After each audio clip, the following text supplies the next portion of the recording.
Hello बच्चों, आओ पढ़ते हैं किरचॉफ्स लॉ। KIRCHHOFFS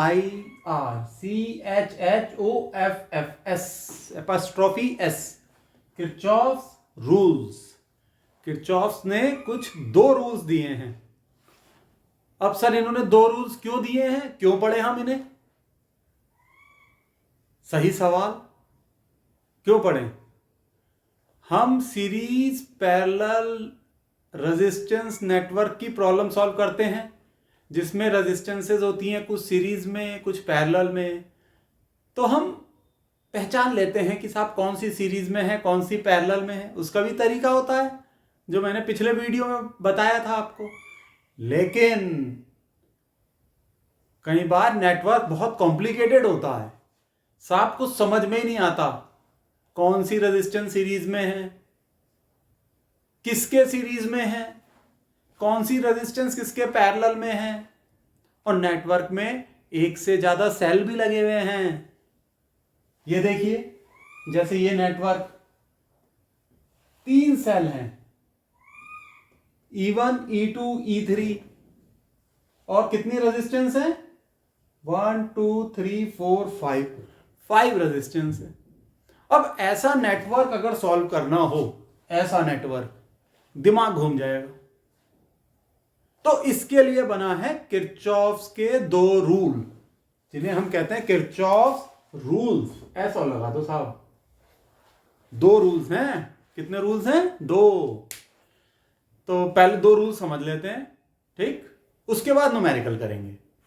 बच्चों, किरचॉफ्स लॉ के दोनों रूल्स को पहले सही से समझ लेते हैं, ठीक है? पहला रूल है किरचॉफ्स का, इसे हम जंक्शन रूल भी कहते हैं। At any junction the sum of currents entering the junction is equal to sum of currents leaving the junction. बहुत सिंपल सा रूल है ये, एकदम कोई प्रॉब्लम नहीं। अब जैसे ये एक जंक्शन है, इस पॉइंट को देखिए। चलिए इस जंक्शन को एक नाम दे देते हैं ए।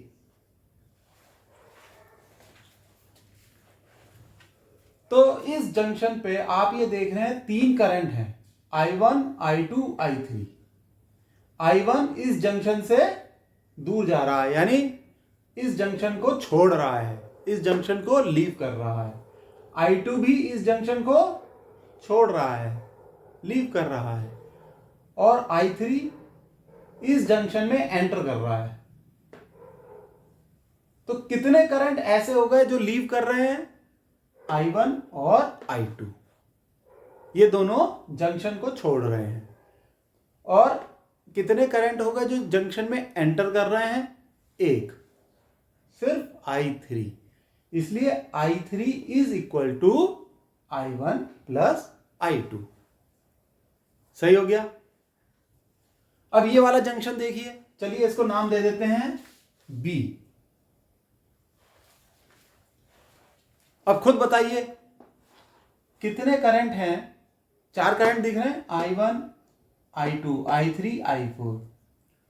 तो ये 4 तार हैं, मतलब कंडक्टर कह लो, करंट कैरिंग कंडक्टर। तो I1 करंट है, ये जंक्शन को लीव कर रहा है, छोड़ रहा है। I2 जंक्शन में एंटर कर रहा है, जंक्शन की तरफ उसका एरो है। I3 भी जंक्शन में एंटर कर रहा है। I4 जंक्शन को छोड़ रहा है, I4 is living the junction. तो कितने एंटर कर रहा है? ये देखिए, पहले ये देखिए कितने लीव कर रहे हैं। I1 और I4 छोड़ रहे हैं, जंक्शन को छोड़ के जा रहे हैं। तो I1 प्लस I4, जो छोड़ के जा रहा है उनको एक साथ ऐड कर लिया, और जो जंक्शन में एंटर कर रहा है यानी जंक्शन के अंदर आ रहा है, I2 और I3, उनको एक साथ ऐड कर लिया। तो जितने छोड़ के जा रहे हैं इक्वल टू जितने एंटर कर रहे हैं, जितने अंदर आ रहे हैं। तो इसलिए ये बहुत सिंपल सा लॉ है किरचॉफ्स का, जंक्शन रूल भी कहते हैं, ठीक? चलो अब दूसरा लॉ समझते हैं। The algebraic sum of change in potentials around any closed loop involving resistors and cells in the loop is 0. ठीक, हाँ, इसको लूप रूल भी कहते हैं, जैसे जंक्शन रूल कहते हैं ना, इसको लूप रूल यहां लिख देते हैं, लूप रूल, ये लूप रूल है। ठीक है, सही है बिल्कुल। अब आप एक एग्जाम्पल देखिए, ये एक नेटवर्क है, तो इलेक्ट्रिक नेटवर्क में रेजिस्टर्स भी होते हैं और सेल्स भी होते हैं, सेल्स यानी बैटरी भी होती है। तो इस वाले नेटवर्क में, सिंपल नेटवर्क है, कितने रजिस्टर हैं, 1 2 3 4 और एक सेल है, तो टोटल कितने कंपोनेंट हो गए, टोटल हो गए 5 कंपोनेंट। अब करंट इसमें कैसे गया, ऐसे गया, फिर यूं इन रजिस्टर्स पे गया, ऐसा होता हुआ वापिस यहां सेल में आ गया। अब एक लूप बनाते हैं, ये हमने क्लॉकवाइज लूप लिया, ये क्लॉकवाइज, एंटी क्लॉकवाइज भी ले सकते हैं। तो लूप का क्या अर्थ हुआ, ए से स्टार्ट हुआ, A B C D E F, क्या, ठीक है, ई एफ और एफ के बाद वापिस ए, इसलिए ये लूप हुआ। मींस ए से स्टार्ट किया और ए पे एंड किया, तब जाके इसे हम कहते हैं लूप। और कैसा loop, closed loop. Kirchhoff's law जो लगता है क्लोज्ड लूप पे ही लगता है। तो चेंज इन पोटेंशियल कैसे डिनोट करेंगे, डेल्टा वी। अब यहां पर 5 कंपोनेंट है, पांचों पर चेंज इन पोटेंशियल डिफरेंट होगी, तो टोटल चेंज इन पोटेंशियल कितना होगा, total change in potential, change in potential पहले कंपोनेंट यानी रेजिस्टर पे, दूसरा रेजिस्टर पे, डेल्टा V3 तीसरे रेजिस्टर पे, प्लस डेल्टा V4 चौथे रजिस्टर पे और डेल्टा V5 पांचवें रजिस्टर पे। जब इनके सारे चेंज इन पोटेंशियल को हम जोड़ लेंगे, यानी उनका एल्जेब्रिक सम ले लेंगे, इट इज इक्वल टू 0, वो 0 के बराबर होगा।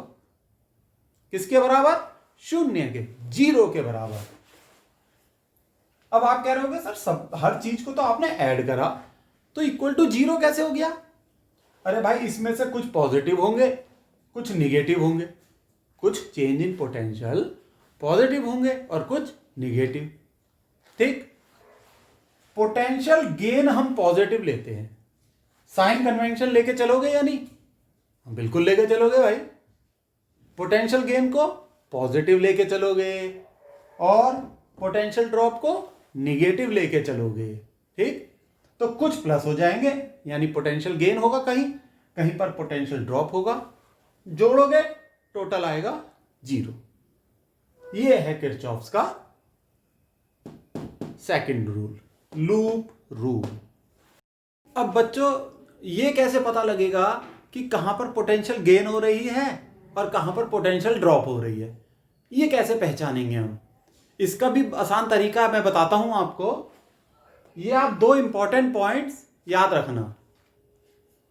पहला point, if we move from higher potential to lower potential we consider potential drop. जब हम हायर पोटेंशियल से लोअर पोटेंशियल की तरफ जाते हैं, हायर से लोअर पोटेंशियल की तरफ जाते हैं, तो हम मानते हैं पोटेंशियल ड्रॉप, यानी हमारा जो पाथ है, ठीक, वो हायर पोटेंशियल से लोअर पोटेंशियल की तरफ जा रहा है। समझे बात को, हायर से लोअर पोटेंशियल की तरफ, तो हम मानते हैं पोटेंशियल ड्रॉप। अब जैसे ये सेल है, सेल में एक टर्मिनल पॉजिटिव होता है, एक निगेटिव। पॉजिटिव को हम बड़ी लाइन से दिखाते हैं, निगेटिव को छोटी लाइन से। बिल्कुल सही, कोई परेशानी नहीं। तो जो बड़ी लाइन से दिखाया है वो हायर पोटेंशियल पे होता है, हमने वहां लिख दिया H। छोटी लाइन से यानी निगेटिव टर्मिनल लोअर पोटेंशियल पे होता है, उसे हमने लिख दिया L। ठीक है, उसे हमने क्या लिख दिया? L। E इस सेल की EMF है। अब ये है हमारा पाथ, ये है हमारा पाथ। ठीक, तो हमारा पाथ किस डायरेक्शन में मूव कर रहा है? हायर से लोअर की तरफ, ऐसे हायर से लोअर की तरफ। तो जब हम हायर से लोअर की तरफ मूव कर रहे हैं, पोटेंशियल ड्रॉप होता है और delta we negative. Potential drop का अर्थ है delta we negative. Potential drop में हम निगेटिव साइन लेते हैं। डेल्टा वी निगेटिव होने का अर्थ है न्यूमेरिकल में हम क्या लेंगे? Delta V is equal to minus E, जो कि ईएमएफ है सेल की। ये तो सेल का केस हो गया। अब रजिस्टर को समझिए।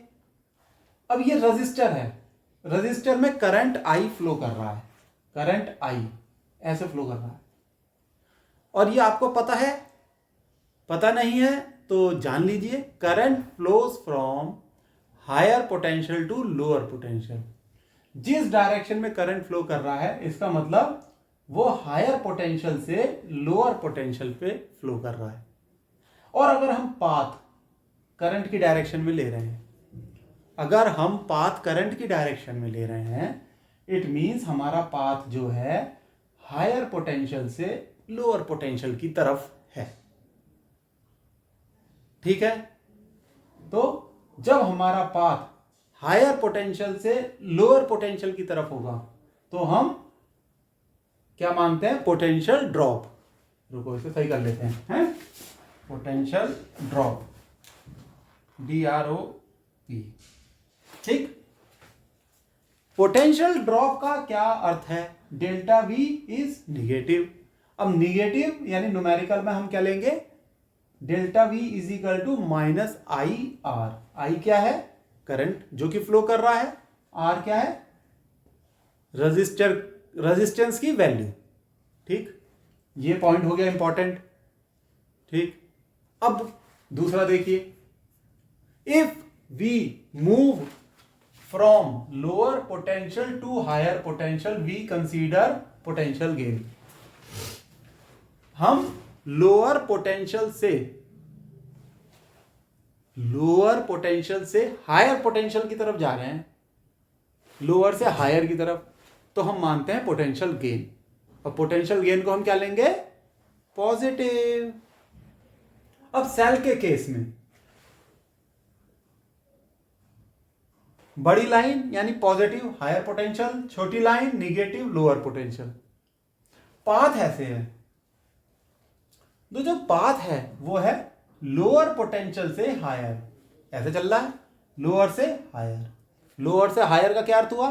Potential gain. पोटेंशियल गेन का क्या अर्थ हुआ? Delta V positive. Delta V positive means जो ईएमएफ है न्यूमेरिकल में हम लेंगे प्लस ई, जो ईएमएफ की वैल्यू है उसे पॉजिटिव ले लेंगे। नाउ रजिस्टर के केस में करंट फ्लो कर रहा है रजिस्टर आर से। बहुत बढ़िया सर, समझ में आ रहा है सर, बहुत अच्छा समझ में आ रहा है। रजिस्टर आर से करंट फ्लो कर रहा है, करंट फ्लो करता है हायर पोटेंशियल से लोअर पोटेंशियल की तरफ। बिल्कुल सही, लेकिन हम पाथ ऐसे ले रहे हैं, पाथ हम ऐसे ले रहे हैं, उल्टा करंट की डायरेक्शन से अपोजिट ले रहे हैं। तो पोटेंशियल गेन यानी हमारा जो पाथ है PATH, हमारा जो पाथ है वो लोअर पोटेंशियल से हायर पोटेंशियल की तरफ जा रहा है। ठीक, तो delta V is positive. Potential gain हो गया ना,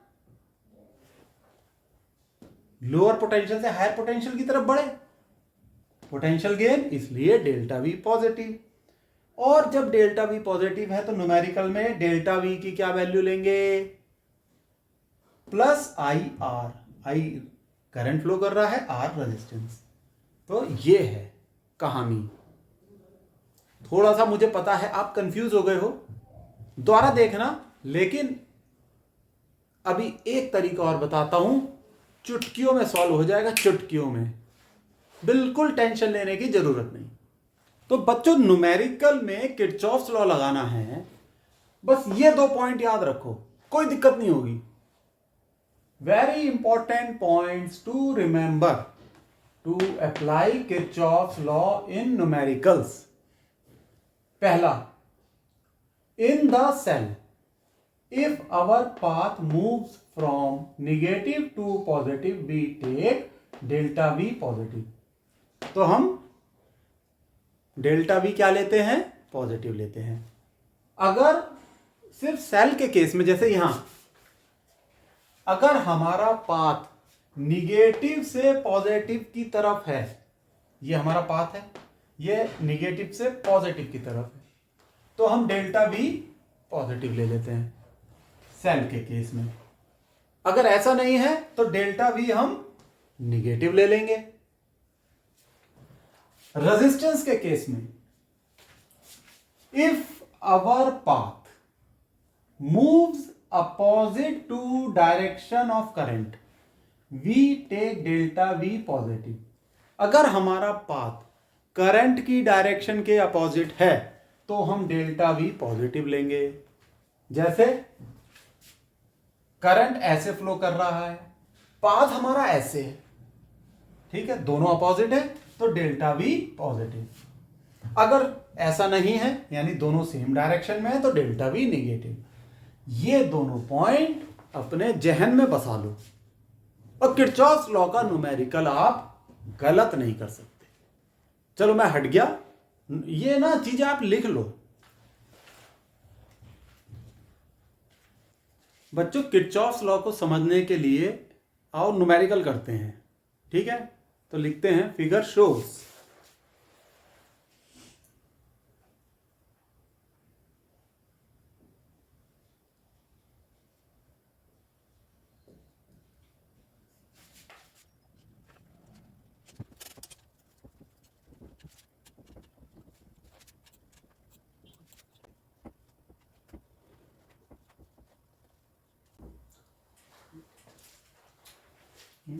तो बच्चों क्वेश्चन ये है, figure shows a network consisting of cell and resistors, determine the current flowing in the network.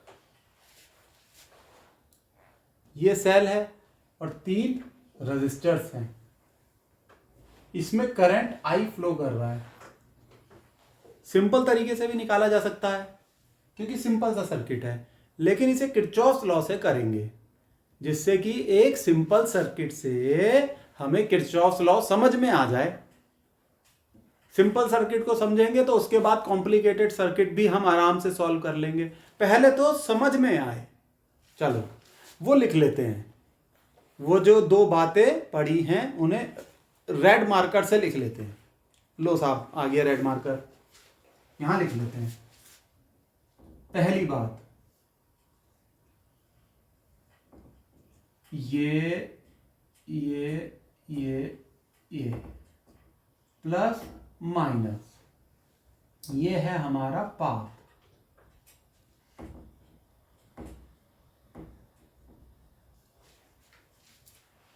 अगर सेल के केस में हम माइनस से प्लस चलते हैं, यानी हमने जो पाथ कंसीडर किया है वो माइनस से प्लस है, तो हम इस केस में डेल्टा V पॉजिटिव लेंगे, यानी potential drop positive. Potential drop का क्या अर्थ हुआ जाए? पोटेंशियल डिफरेंस बोले तो ये क्या हुआ? पॉजिटिव लेंगे। पॉजिटिव मीन्स पोटेंशियल गेन हुआ है।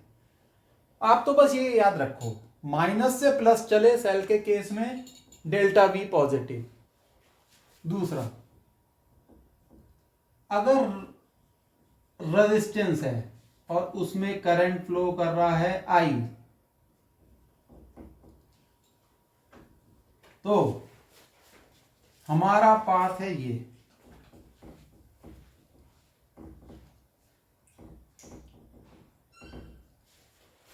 हमारा हम जो पाथ कंसीडर कर रहे हैं वो करंट की डायरेक्शन से अपोजिट है। करंट कैसे चल रहा है? ऐसे। पाथ हमारा कैसे है? ऐसे, अपोजिट। तो यहां पर भी पोटेंशियल डिफरेंस पॉजिटिव। ये दो बातें हमें जो हैं ध्यान रखनी है। प्रैक्टिस करोगे तो ये तो यहां जहन में यहां घुस जाएंगी, लिखने की भी जरूरत नहीं होगी। ठीक है, आइए अब ये लूप लेते हैं। चलो लिख लेते हैं A B C D loop. ये क्वेश्चन था, ये सॉल्यूशन।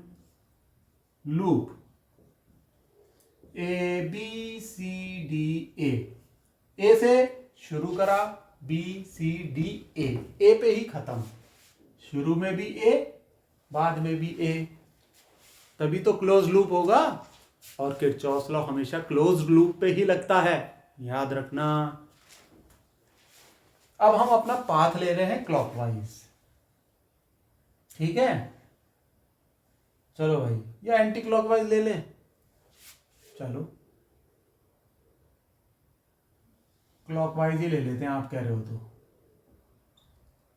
यहां से शुरू, ये गए, ये गए, ये। अब ईएमएफ देखो, बैटरी देखो, प्लस माइनस। हम मूव कर रहे हैं, ये है पाथ, माइनस से प्लस। ये पाथ है माइनस से प्लस, तो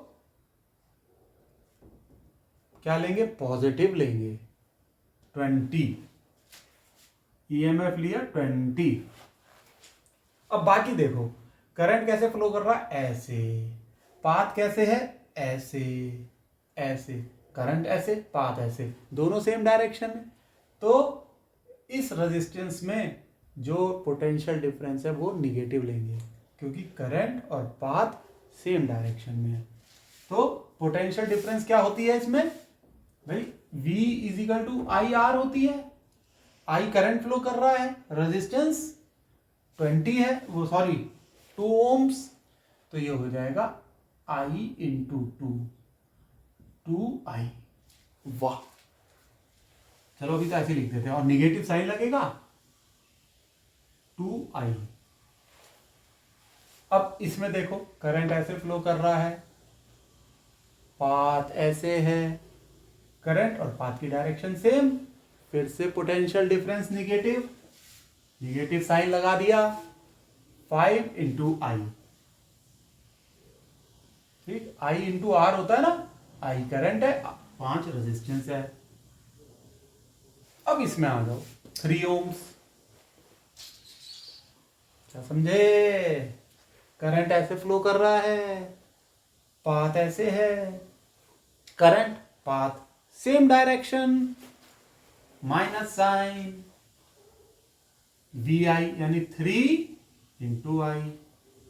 तो इनका एल्जेब्रिक सम 0। अब इसे सॉल्व कर लो, 20 माइनस, बताओ 5 माइनस 2 7 और ये 3, 10i इक्वल टू 0। देखो बच्चों, 20 minus 10i equal to 0, 10i equal to 20, i equal to 2 ampere. ये हमारा आंसर। सिंपल सी प्रॉब्लम किरचॉफ लॉ से सॉल्व करने के लिए हो गई। अब करेंगे कॉम्प्लिकेटेड प्रॉब्लम। धीरे धीरे प्रॉब्लम की कॉम्प्लिकेसी बढ़ाते जाएंगे। ठीक, ठीक है बच्चों, एंजॉय करो, अभी दिमाग को ठंडा रखो, आपको सफलता जरूर मिलेगी।